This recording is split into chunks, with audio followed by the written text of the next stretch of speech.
کھیت بھی دیے، بہت زیادہ جانور بھی دیے، بڑی دولت، بڑا کچھ۔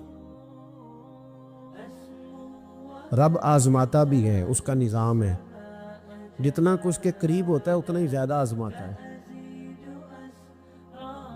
فرشتے عرض کرنے لگے مولا جناب ایوب، اللہ کریم نے فرمایا یہ میرا دوست ہے، ایوب میرا نبی ہے، میرا پیغمبر ہے، میرا دوست ہے۔ تو فرشتے عرض کرنے لگے مولا جس کو اتنا نواز دے اس نے دوست تو بننا ہی ہوتا ہے۔ ایک روایت میں 7 بیٹے، ایک میں 14 بیٹے، کھیت کھلیان باغ بڑا کچھ، تو دوست تو بننا ہے۔ تو رب کریم نے فرمایا جاؤ آزما لو، جا کے جاؤ، جا کے۔ کون کہہ رہا ہے؟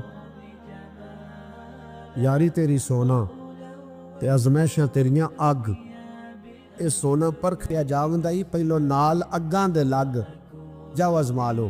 فرشتے آ گئے، ایک ہی دن میں سارے باغ اجڑ گئے، جل گئے کھیت۔ ایک دن لگا، بننے میں وقت لگتا ہے، اجڑنے میں وقت نہیں لگتا۔ ایک دن لگا تو جانور ایک بیماری سے سارے مر گئے۔ جناب ایوب گھر سے باہر نکلے، واپس آئے تو ساری اولاد کی لاشیں پڑی۔ بڑا مشکل مسئلہ ہے نا، لیکن زبان پہ ایک ہی لفظ ہے، انا للہ و انا الیہ راجعون۔ حضرت ایوب صبر سے، حوصلے سے، اطمینان سے، اس پر بس نہیں، اللہ کے نبی پیغمبر، یہاں تو جو 5 نمازیں پڑھتا ہے وہ کہتا ہے مجھے بخار کیسے ہو گیا، اللہ تو میں نمازی ہوں، میں تو روزانہ سورۃ یاسین پڑھتا ہوں، میرے گھر میں فاقہ کیسے آ گیا، میں تو روزانہ صبح قرآن شریف کھولتا ہوں، پھر بھی حضرت جی میرے گھر کے اندر بیماری کا کیا لینا دینا۔ حضرت ایوب بیمار ہو گئے، 1 2 3 4 ہفتے، مہینے، سال نہیں، 16 سال بیت گئے بیمار، 16 سال بیت گئے، 16 سال۔ حضرت ایوب علیل ہے۔ ایک دن زوجہ قریب آئیں تو کہنے لگی آپ اللہ کے نبی ہیں، آپ جو بھی دعا کریں مالک قبول فرما لیتا ہے، دعا کریں آپ کو شفا دے دے۔ جناب ایوب فرمانے لگے ایک بات تو بتا، شفا کتنے دن رہی ہے؟ کہنے لگی 7 سال۔ فرمایا کھیت کھلیان اولاد مال دولت کتنا عرصہ رہا؟ کہا 60 سال، 60۔ آپ فرمانے لگے بیماری کو کتنے سال ہوئے؟ کہا 16 سال۔ فرمانے لگے ذرا مجھے تکلیفیں اور بیماریوں کو بھی 60 سال ہو لینے دے، پھر دعا بھی مانگ لوں گا۔ برابر تو ہو لے، ابھی تو صرف 16 ہوئے، 60 ہو لے، دعا مانگ لوں گا۔ اور فرمانے لگے دعا مانگنی چاہیے پر میرے رب کو پتہ ہے ایوب کس حال میں ہے، بس زبان پہ یہ لفظ آئے تو اللہ نے فرشتوں سے فرمایا تم نے جانچ لیا ہے لیبلوکم ایکم احسن عملا، پتہ چل گیا؟ کا مولا چل گیا۔ فرمایا جاؤ اب میرے بندے کو نواز دو، بس مالک دینے آز ہے نا۔ بنجر زمینیں پھر سے آباد ہو گئی، پھر سے جانور آ گئے، پھر سے وہی لہر بہر ہو گئی، بیٹے بھی اللہ نے دے دیے، مال دولت جائیداد ہر چیز، گھر میں بیٹھے، شفا بھی ہو گئی۔ حضرت ایوب کی زوجہ قریب بیٹھی ہے، سکھوں کے دن آ گئے، پوچھنے لگی ایوب ایک مسئلہ پوچھنا ہے۔ ایک بات ذہن میں آئی، اجازت دے تو دریافت کروں؟ فرمانے لگے پوچھو۔ تو زوجہ عرض کرنے لگی حضور بتلائیے، دکھ اچھے کے سکھ، دکھ اچھے کے سکھ۔ تو جناب ایوب فرمانے لگے دن سارے اللہ کے، دن سارے اللہ، دکھی رکھے تب بھی مہربانی، سکھی رکھے تب بھی فضل اسی کے ہیں، پر اگر میرے دل کا حال پوچھے نا تو دکھ بڑے اچھے تھے، بڑے اچھے تھے وہ دکھ۔ کہا حضور دکھ اچھے تھے؟ تو جناب ایوب فرمانے لگے جب میں بیمار تھا تو میرا رب 24 گھنٹے میں ایک دفعہ میرا حال پوچھا کرتا تھا۔ رب پوچھتا تھا ایوب تیرا کیا حال ہے، رب پوچھتا تھا، خدا خود میرے مدلسبو اللہ پوچھتا تھا۔ فرماتے ہیں 12 گھنٹے اس مزے میں ہی گزر جاتے تھے کہ میرے رب نے میرا حال پوچھا ہے، 12 گھنٹے اس کیف میں بیت جاتے کہ اللہ نے حال پوچھا ہے۔ اور فرمایا اگلے 12 گھنٹے میں انتظار کرتا رہتا تھا کہ رب دوبارہ کب حال پوچھے گا۔ فرمایا 24 گھنٹے میں ایک دفعہ پوچھتا تھا، 2 عمر دراز مانگ کے لائے تھے 4 دن، 2 آرزو میں کٹ گئے 2 انتظار میں۔ تو فرماتے ہیں بس یہ اس طرح حال گزر جاتا تھا۔ فرمانے لگے شفا تو ہو گئی، صحت تو ہو گئی، کھیت کھلیان تو ہو گئے، پر اب میرا رب میرا حال تو نہیں نہ پوچھتا۔ حضرت یونس علی نبینا علیہ الصلوۃ والسلام نے ایک دن حضرت جبریل امین ملنے آئے تو جناب یونس علیہ السلام کہنے لگے اے جبریل، اللہ کے نیک بندوں میں جو اللہ کو اس وقت سب سے زیادہ پسند ہے نبیوں کے بعد، جو کرنا بات کا، جو سب سے زیادہ اللہ کو پسند ہے نبیوں کے بعد ولیوں میں، اور سب سے زیادہ اللہ جس کو اللہ کی بارگاہ میں عبادت گزار لکھا جاتا ہے، میری اس بندے سے ملاقات کراؤ۔ تو حضرت جبریل نے جناب یونس علیہ السلام کو ساتھ لیا تو ایک شخص کے پاس پہنچے جو آنکھوں سے اندھا تھا، دونوں ہاتھ اس کے سلامت نہیں تھے اور پورے جسم میں پیپ جاری تھی، ریشہ تھا۔ جب جا کے السلام علیکم کہا نا حضرت یونس نے، اس نے وعلیکم السلام کے بعد پہلا لفظ پتہ کیا کہا؟ اس نے کہا یا اللہ تیرا شکر ہے، یا اللہ تیرا، آپ بھی ادا کریں اللہ کا شکر، یا اللہ تیرا شکر ہے۔ حضرت یونس علیہ السلام کہنے لگے تو شروع سے اس طرح کا ہے، نابینا بھی اور ہاتھوں سے معذور بھی اور سارا جسم شروع سے؟ تو بڑے ہی خوبصورت لفظ اس بیمار نے کہے، کہنے لگے نہیں حضور، میں بالکل ٹھیک ٹھاک تھا، جب تک میرے رب نے چاہا کہ یہ دنیا کو دیکھے تو تب تک اس نے مجھے آنکھیں دی، اور جب اس نے چاہا کہ اب اس کا دیکھنا بہتر نہیں تو اس نے واپس لے لی۔ تو یا اللہ تیرا شکر ہے، اللہ تیرا شکر ہے۔ پھر کہا جب تک اس نے چاہا کہ میرے ہاتھ رہے تب تک رہے، جب اس نے چاہا کہ میرے لیے بہتر نہیں تو اس نے لے لیے، تو یا اللہ تیرا شکر ہے۔ جب تک اس نے چاہا کہ میرا جسم صحیح و سلامت رہے تو رہا، اور جب اس نے چاہا کہ میرے لیے بہتر نہیں تو مجھے بیمار کر دیا، تو یا اللہ تیرا شکر ہے۔ تو حضرت یونس علیہ السلام کہنے لگے جبریل واقعہ یہ اللہ کا سب سے زیادہ شکر گزار بندہ ہے، سب سے زیادہ عبادت گزار بندہ ہے، سب سے زیادہ۔ حضرت شعیب علی نبینا علیہ الصلوۃ والسلام اتنا روئے کہ بینائی چلی گئی۔ صاحب رسالہ قشیریہ نے لکھا ہے آنکھوں کی روشنی ظاہری طور پر چلی گئی، اللہ نے پھر آنکھیں عطا کی۔ حضرت شعیب علیہ السلام پھر روئے، آنکھوں کی بینائی چلی گئی، اللہ نے پھر عطا کی۔ پھر روئے کہ آنکھوں کی بینائی چلی گئی، رب کریم نے پھر عطا کی۔ پھر ایک دن پوچھا مالک نے، کریم ہے نا جب چاہے پوچھے، بے نیاز ہے نا جب چاہے نہ پوچھے۔ اب پوچھا تیسری دفعہ، کہا اے شعیب اگر تو روتے ہو جنت کے لیے تو جنت آج سے ہی تمہارے نام کی، اور اگر روتے ہو دوزخ سے ڈر کے تو تمہیں آج سے آزاد کیا۔ سارا کچھ جانتا ہے رب، پر پوچھتا ہے بتاؤ نہ روتے کیوں ہو؟ خدا بندے سے خود پوچھے روتے کیوں ہو، بتاؤ نا۔ حضرت شعیب پھر رو پڑے، کہنے لگے مالک نہ جنت کی تڑپ، نہ دوزخ کا خوف، میں تو تیری ملاقات کے شوق میں روتا ہوں۔ کبھی ملنا، کبھی وہ زیارت کی جو تڑپ ہے۔ اقبال کہنے لگے کبھی اے حقیقت منتظر نظر آنا لباس مجاز میں، لاکھوں سجدے تڑپ رہے ہیں میری جبین نیاز میں۔ یہ جو رب کے بندے روتے ہیں تو لوگ سمجھتے ہیں شاید دنیا کے لیے رو رہے ہیں۔ یہ رب کے بندوں کی آنکھوں میں آنسو آتے ہیں تو لوگوں کا خیال ہوتا ہے ہو سکتا ہے کوئی بچہ نوکری نہ لگتا ہو تو روتے ہیں، ہو سکتا ہے گھر میں کوئی آزمائش آ گئی ہو تو روتے ہیں، ممکن ہے کسی جگہ کسی چیز کی طلب نے بے چین کر دیا تو وہ طلب آنکھوں سے گر گئی۔ لیکن نہیں، اے تن میرا کنگھی ہووے تے میں زلف سجر دی باواں، تے پوش میرے دی جتی بن جائے تے میں یار دی قدمی آواں۔ مارو مارو مینو مار پکاؤ، کوئی عذر نہ پیش لے آواں، تے جے سونا ہی میرے دکھ وچ راضی، جے سونا ہی میرے دکھ وچ راضی، جے سونا ہی میرے دکھ وچ راضی، تے میں سکھ نو چلے ڈاواں۔ مالک نے وصال میں راضی ہے تو بس ٹھیک ہو گیا، ٹھیک ہو گیا۔ وصل اچھا ہے نہ فراق اچھا ہے، بس جس حال میں محبوب رکھے وہی حال اچھا ہے۔ بس جس حال میں انہوں نے رکھا بات ٹھیک ہو گئی۔ اس میں اب انسان شکوہ کرتے پھرے گئے جس طرح ہے وہ کس اپنے آپ کو مطمئن رکھا ہے۔ مشکل کے بعد جو آسانیات، حضرت لقمان حکیم، ان کے نام پر قرآن مجید کی پوری صورت ہے۔ حضرت لقمان حکیم علیہ رحمہ آپ اپنے بیٹے کو نصیحت کر رہے تھے، کہنے لگے بیٹا کو مشکل آئے تو گھبرانا نہیں، کوئی مشکل آئے تو اکھرے بیٹوں کو سمجھ آ جائے کہ مشکل آئے تو، سمجھ آ رہی ہے بات کی، مشکل آئے تو اور کیا خوبصورت جملے، بیٹے کو بٹھا کے کہتے ہیں بیٹا چھوٹی مشکل آئے گی تو اللہ بڑی مشکلات آسان کر دے گا، سمجھو چھوٹی مشکلات آئیں تو اللہ نے بڑی مشکلیں اس نے آسان کر دی۔ اور آپ کو بتاؤں اصل انسان ہوتا ہی وہ ہے جو مشکلوں میں جینے کا ڈب سیکھ جاتا ہے، وہ بن جاتا ہے جو کرب کے حالات میں جینے کا سلیقہ سیکھے۔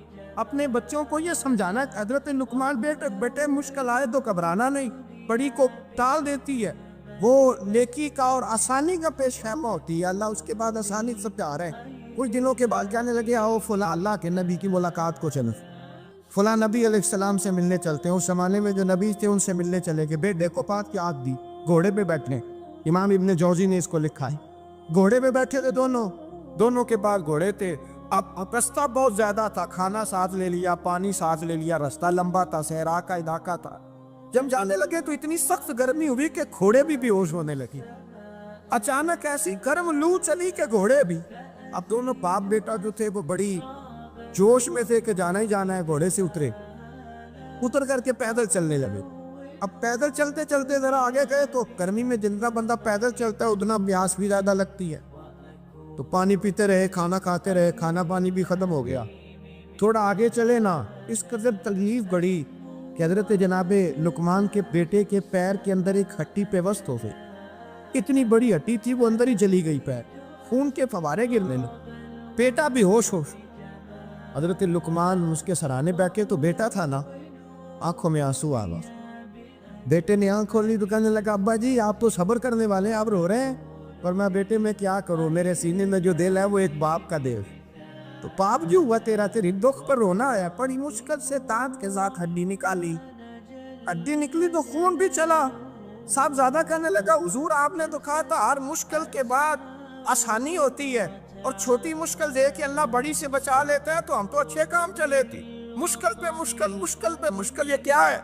حضرت لقمان کہنے لگے بیٹا نہ تو آپ کی حکمتوں کو جانتا ہے، نہ پوری طرح میں جانتا ہوں، لیکن جو میں نے کہا تھا وہ بات سچی ہے۔ فَإِنَّ مَعَ الْعُسْرِ يُسْرًا إِنَّ مَعَ الْعُسْرِ يُسْرًا، اللہ ہر مشکل کے بعد آسانی عطا فرمائے گا، اور فرمایا میرا ایمان ہے کہ ضرور عطا فرمائے گا۔ یہ بات کہہ رہے تھے کہ سامنے سے دھواں اٹھا، اتنا سخت دھواں اٹھا کہ آپ نے سوچا شاید وہاں بادی آواز آتے، وہاں چلنے لگے تو پیچھے سے کسی نے آواز دی ٹھہر جاؤ، رک، وہی رک گئے۔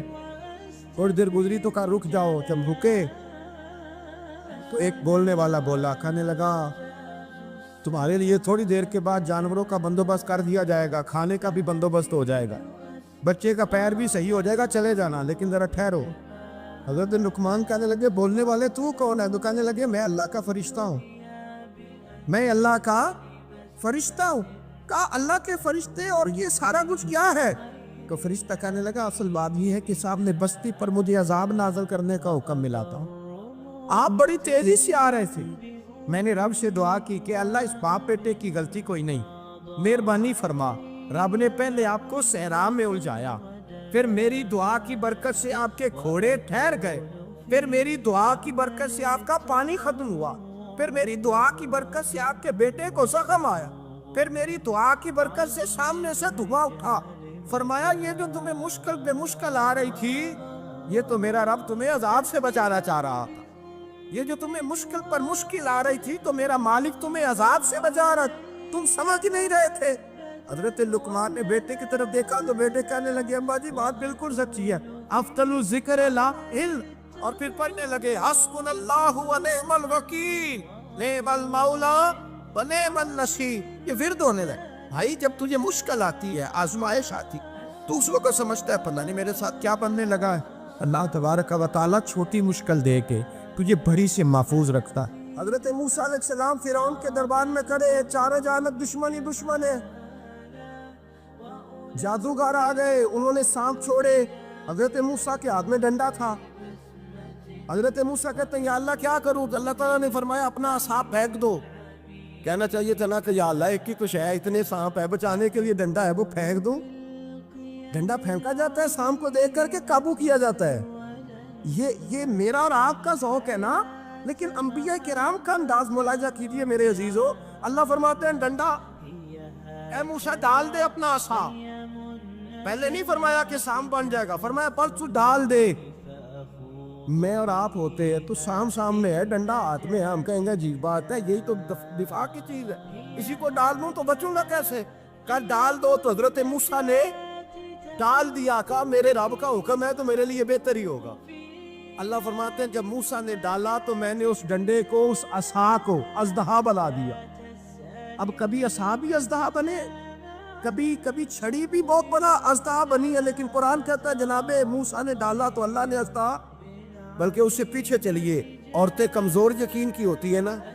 جناب موسیٰ پیدا ہوئے تو اللہ فرماتے ہیں میں نے موسیٰ کی ماں کے دل میں بات ڈالی، ماں کے دل میں صندوق میں ڈال کے تو اس کو دریا میں بہا دے۔ حضرت موسیٰ کلیم اللہ علیہ السلام کے پاس اسرائیل روح نکالنے آئے تو حضرت موسیٰ نے تھپڑ مارا، آنکھ نکال دی، واپس گئے۔ اللہ انہوں نے تو جلال فرمایا، کہا موسیٰ علیہ السلام سے کہیے بیل کی پشت پر ہاتھ رکھیں، جتنے بال ان کے دستے مبارک کے نیچے آئیں گے اتنے 1000 سال ان کی عمر بڑھا دی جائے۔ یعنی میرے کان میں کو بتا دے کہ جناب 60 سال بڑھ گئی، کیا آپ کے کان میں کو کہہ دے تو خوشی ہوتی ہے کہ نہیں؟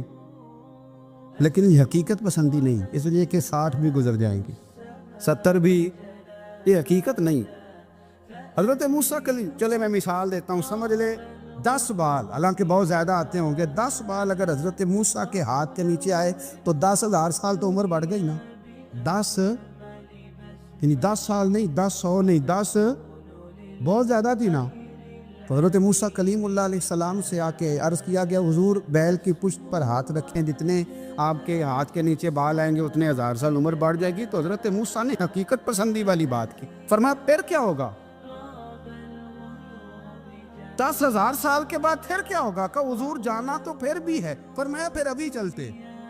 فرعون کو اس نے وہ خواب دیکھ لیا تھا کہ ایک ستارہ اٹھے گا اور پھر وہ گرے گا تو میری ساری سلطنت کو تباہ کر دے گا۔ نجومیوں سے اس نے پوچھ لیا، اس نے کہا کہ ایک بچہ پیدا ہوگا جو تیری سلطنت کو تباہ کرے گا۔ چاہیے تو یہ تھا کہ وہ توبہ کرتا، لیکن اس نے کیا کیا کہ اس نے بچوں کو قتل کرانا شروع کیا۔ یُسَبِّحُونَ أَبْنَاءَکُمْ، ذبح کرا دیتا تھا تمہارے بیٹوں، اور بچیوں کو وہ زندہ رکھتا تھا۔ تو حضرت موسیٰ جب پیدا ہوئے تو ان کی والدہ نے پتہ کیا کیا، ان کو ایک صندوق میں بند کر کے دریا میں بہا دیا۔ اب دریا میں بہتے جا رہے ہیں تو ماں کی تو پریشان بھی ہو گئی، ان کی ہمشیرہ کو کہنے لگی ذرا دھیان رکھنا کدھر جاتے ہیں۔ حضرت موسیٰ علیہ السلام دریا میں بہتے بہتے نا، فرعون نے نا دریا کے کنارے مکان بنایا ہوا تھا۔ آپ کو پتہ ہے بادشاہوں کا ذوق ہوتا ہے، آج کل ہمارے جو حکمران ہیں انہوں نے اس کا نام فارم ہاؤس رکھا ہوا ہے، میرا فارم ہاؤس، اور پرانے زمانے میں لوگ ڈیرا کہتے تھے۔ تو اس نے بھی اس طرح کا فارم ہاؤس بنایا ہوا تھا۔ وہاں پہ حضرت موسیٰ علیہ السلام تیرتے ہوئے تابوت کے اندر، صندوق کے اندر جا رہے ہیں۔ فرعون اور ان کی بیوی حضرت آسیہ بے اولاد تھیں، بڑی تڑپ تھی بیٹے کی، وہ بھی وہاں کھڑی تھی۔ صندوق تیرتا ہوا آیا تو فرعون نے کہا کہ جاؤ پکڑ کے لاؤ دیکھو کیا ہے۔ جب وہ لے کے آئے نا تو آپ کی ہمشیرہ جو نگرانی کر رہی تھی پریشان ہو گئی کہ یہ تو اس کے ہاتھ لگ گئے، یہ تو اب مار ڈالے گا۔ لیکن جب خوبصورت اور چمکتا ہوا بچہ دیکھا تو بی بی آسیہ کہنے لگی یہ بنی اسرائیل کا ہے ہی نہیں، یہ تو پتہ نہیں کہاں سے بہتا ہوا یہاں آ گیا ہے، تو ایسے ہی چھوڑ، یہ پتہ نہیں کہاں سے، رکھ نہ لیں، رکھ نہ لیں۔ تو حضرت موسیٰ علیہ السلام وہ کہنے لگا نہیں انہی کے ہیں، موسیٰ علیہ السلام اسی کے ہیں۔ تو آسیہ کہنے لگی تیرے تو سر پہ نا بس بھوت ہی سوار ہو گیا، ہر وقت وہی لوگ تجھے یاد رہتے، یہ پتہ نہیں کہاں سے بہ کے آئے۔ اب رکھ لیا، مان گیا فرعون، آپ فرعون کے گھر میں جو اس لیے بچے مروا رہا تھا کہ میری سلطنت حضرت موسیٰ پیدا نہ ہو جائے، تو اسی کے گھر میں پرورش پانے لگے، اسی کے گھر میں۔ اب عورتیں منگائیں گئی دودھ پلانے کے لیے، تو حضرت موسیٰ علیہ السلام کسی بی بی کا دودھ نہیں پیتے، تو آپ کی ہمشیرہ نہ وہیں دائیں بائیں گھومتی رہتی۔ تو کہنے لگی جناب آسیہ سے کہ میں ایک بی بی کو جانتی ہوں، بڑی صاف ستھری ہے، مجھے امید ہے یہ بچہ اس کا دودھ پیے گا۔ تو فرعون کہنے لگا دوڑ کے لا، تو وہ اپنی والدہ کو لے کے آئی، تو حضرت موسیٰ نے فوراً دودھ پینا شروع کر دیا۔ فرعون کو پھر تھوڑا شک ہوا، ایک روایت یوں بھی لکھی ہے بعض لوگوں نے کہ فرعون ایک دن اٹھایا ہوا تھا حضرت موسیٰ کی، ابھی تھوڑی سی عمر تھی، تو آپ نے اس کی داڑھی پکڑ کے تو ایک گھونسا دے مارا، جلالی تو شروع سے ہے نا، تو کہنے لگا آسیہ تو مان نہ مان یہ بچہ وہی ہے۔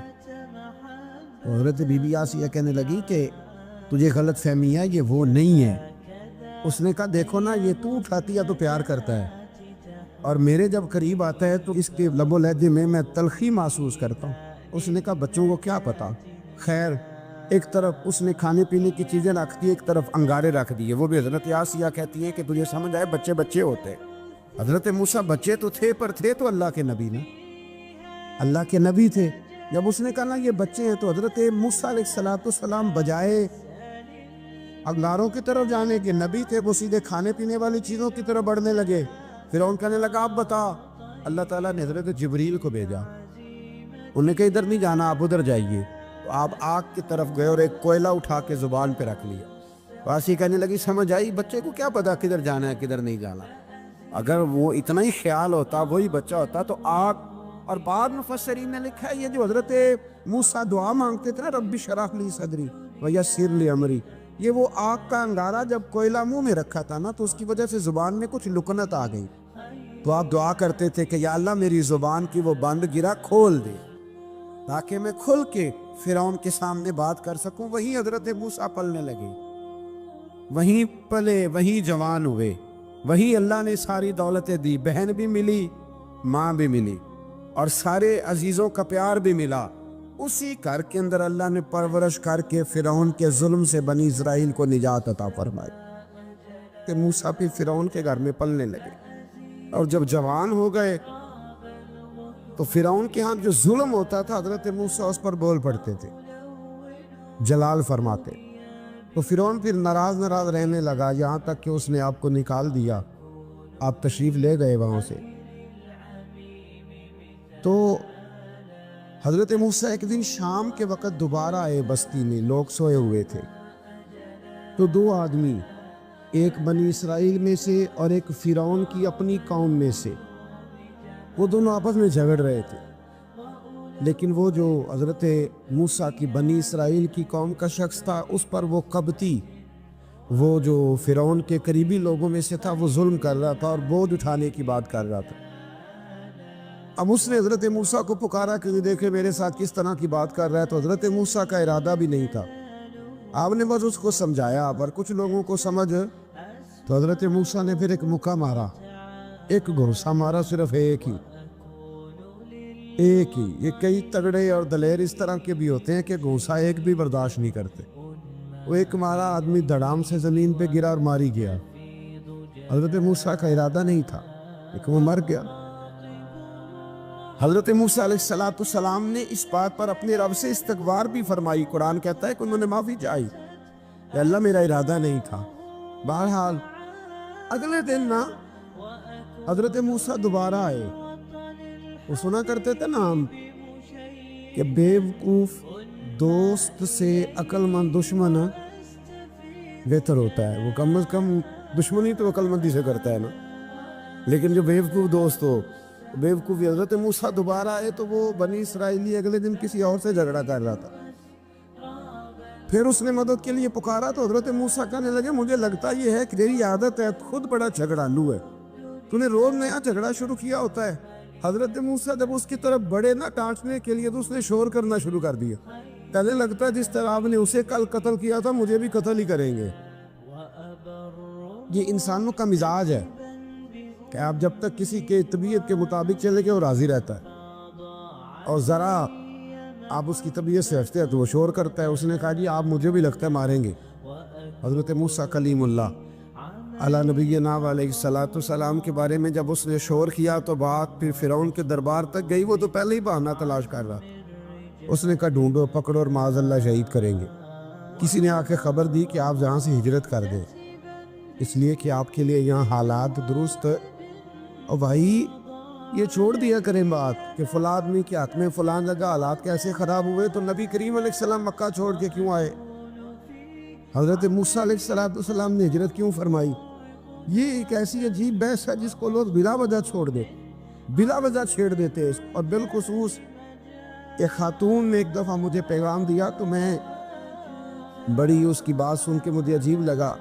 وہ کہنے لگی کہ دوسری جگہ میری شادی ہوئی ہے, مجھے طلاق ہو گئی تھی, تو مجھے ایک تانا روز سننے کو ملتا ہے تو اتنی اچھی ہوتی تو وہاں نہ رہ لیتی.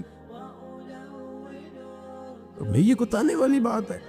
کوئی ضروری ہے کہ بیوی غلط ہوتی ہے تو طلاق ہوتی ہے؟ اللہ کے محبوب علیہ السلام کی 2 صاحبزادیوں کو ابو لہب کے 2 بیٹوں نے طلاق بھیج دی تھی. کس کی غلطی تھی؟ آپ کیا کہہ سکتے ہیں یہاں کیوں طلاق؟ تو اتنی جلدی بات تھوڑی کر دیں گے آپ, تھوڑی احتیاط فرمائیں بولنے. حضرت موسیٰ علیہ السلام وہاں سے نکلے اور آپ مدین کی طرف چلے گئے. مدین وہ علاقہ تھا جہاں فرعون کی حکومت کوئی نہیں تھی. حضرت موسیٰ جیسے ہی وہاں پہنچے تو ان کے اندر ایک جذبہ تھا, ظلم ہوتا نہیں دیکھ سکتے. جب وہاں پہنچے تو انہوں نے دیکھا لوگ اپنے اپنے جانوروں کو گھاٹ پہ پانی پلا رہے ہیں اور 2 خواتین ہیں وہ بالکل پیچھے کھڑی ہیں. تو حضرت موسیٰ کلیم آگے بڑھ کے کہنے لگا تم کیوں نہیں پانی پلاتی؟ تو وہ کہنے لگی ہمارا بھائی کوئی نہیں, باپ ہمارا بوڑھا ہے. اللہ اکبر. مجبوری یہ ہے, ہم ہیں بھی پردہ دار گھرانے کی, مجبوری ہماری یہ ہے کہ جب تک یہ سارے لوگ پانی پلا نہیں لیں گے اتنی دیر تک ہماری باری نہیں آئے گی. تو حضرت موسیٰ کلیم اللہ علیہ السلام فرمانے لگے اچھا یہ بات ہے تو جانور مجھے دو. وہ ہو یہ رہا تھا کہ چونکہ مرد پانی پلا رہے تھے اور جتنے بھی مرد آتے جاتے تھے وہ گھستے جاتے تھے اور عورتیں بیچاری کھڑی تھیں. حضرت موسیٰ جھٹ سے آگے بڑھے, پیچھے ہٹو. ان 2 خواتین پاک باز عورتوں کے جانوروں کو پانی پلایا اور پھر آپ دوبارہ وہیں بیٹھ گئے. وہ بیویاں جلدی جلدی گھر گئیں, جا کے اپنے والد سے کہنے لگی ابا جی کمال ہو گیا, اس بستی میں ایک ایسا آدمی ملا ہے جو عورتوں کی طرف دیکھتا ہے تو نیکی کرنے کے لیے آگے بڑھتا ہے, جو مجبور اور بے کس کے لیے اچھے جذبات رکھتا ہے. فرمایا جلدی لاؤ. کچھ مفسرین اور طرف بھی گئے ہیں لیکن جمہور نے لکھا ہے کہ وہ حضرت شعیب علیہ السلام تھے. حضرت شعیب نے گھر بلایا, اپنی ایک بیٹی کو بھیجا, فرمایا بیٹے بلا کے لاؤ. وہ جب گھر آئے تو آپ فرمانے لگے آپ میرے ساتھ اجرت طے کر لیں, 8 سال یا 10 سال آپ میری بکریوں کو چرائیں, میرے گھر میں رہیں. اور پھر فوراً ہی فرمانے لگے اگر آپ ہمارے گھر میں رہیں گے دیکھ بھال کریں گے تو میں اپنی ایک بیٹی کا نکاح بھی آپ کے ساتھ کر دوں. تو 8 سے 10 سال حضرت موسیٰ نے وہاں قیام فرمایا. اور پھر جب آپ کا نکاح ہو گیا تو آپ اپنی بیوی کو لے کے مصر کی جانب جا رہے تھے, تو رستے میں نا ٹھنڈ زیادہ ہو گئی تو اپنی زوجہ سے کہنے لگے وہاں آگ جل رہی ہے, میں تیرے لیے آگ لے کے آتا ہوں تاکہ تو تاپ سکے, گرمی حاصل کر سکے. وہاں گئے تو درخت سے آواز آئی موسیٰ میں تیرا رب ہوں. درخت سے آواز آئی موسیٰ میں تیرا رب ہوں. اور حضرت موسیٰ کلیم اللہ کو وہاں وہی آنی شروع, وہاں وہی اللہ تعالیٰ نے انہیں وہ عصا عطا فرمایا جو پھر بعد میں اژدہا بنتا تھا. رب کریم نے وہیں حضرت موسیٰ کلیم کو وہیں ید بیضا عطا فرمایا. اپنا ہاتھ گریبان میں ڈال کے نکالتے تھے تو چاند اور سورج کی طرح روشنی دیا کرتا. ید بیضا لیے بیٹھے ہیں اپنی. میں کبھی کبھی کہا کرتا ہوں کہ مولا کے دینے کے انداز بڑے انوکھے ہیں. بھائی یوسف کو کنویں میں پھینکتے تو اللہ مصر کا حکمران بنا دیتا. تو پھر حضرت موسیٰ وہاں سے واپس آئے اور آ کر کے آپ نے دوبارہ وہ سارا نظام زندگی شروع فرمایا. موسیٰ علیہ السلام نے ان کو دعوت حق دی اور کہا کہ میں تمہارے پاس واضح نشانیاں لایا ہوں, بنی اسرائیل کو میرے ساتھ بھیج دو. فرعون نے معجزات پیش کرنے کے لیے کہا تو حضرت موسیٰ علیہ السلام نے اپنا عصا زمین پہ ڈالا, اپنا عصا, اپنی چھڑی, اپنا ڈنڈا زمین پہ ڈالا تو وہ ایک واضح اژدہا بن گیا. پھر حضرت سیدنا موسیٰ علیہ السلام نے اپنا ہاتھ گریبان سے نکالا تو وہ دیکھنے والوں کے لیے روشن ہو گیا, ہاتھ کے اندر نور پیدا ہو گیا. ید بیضا لیے بیٹھے ہیں اپنی آستینوں میں. فرعون کے سرداروں نے حق کو قبول کرنے کی بجائے اسے جادو قرار دے دیا اور کہا کہ یہ تمہیں اپنے ملک سے نکالنا چاہتا ہے. انہوں نے کہا اس معاملے کو ذرا ڈھیل دو اور جادوگروں کو جمع کرو. جادوگر آئے, انہوں نے فرعون سے کہا کہ ہم حضرت موسیٰ کے مقابلے میں جادو تو دکھائیں گے معاذ اللہ, لیکن اگر ہم غالب آ گئے تو پھر ہمارا انعام کیا ہوگا؟ سودا پہلے طے کرنا ہے, کیا انعام ملے گا؟ اس نے کہا کہ اگر تم غالب آ گئے تو میں تمہیں اپنا قریبی بنا لوں گا. بادشاہوں کا قریبی ہونا بھی تو بڑی بات ہے نا, لوگ بڑے پاپڑ بیلتے ہیں قریبی ہونے کے لیے. اور یہ جو قریبی ہوتے ہیں نا، بالخصوص جو بادشاہوں کے قریبی ہوتے ہیں، بادشاہوں کی تباہی کا سبب بھی یہی لوگ ہی بنتے ہیں، یہ ان کو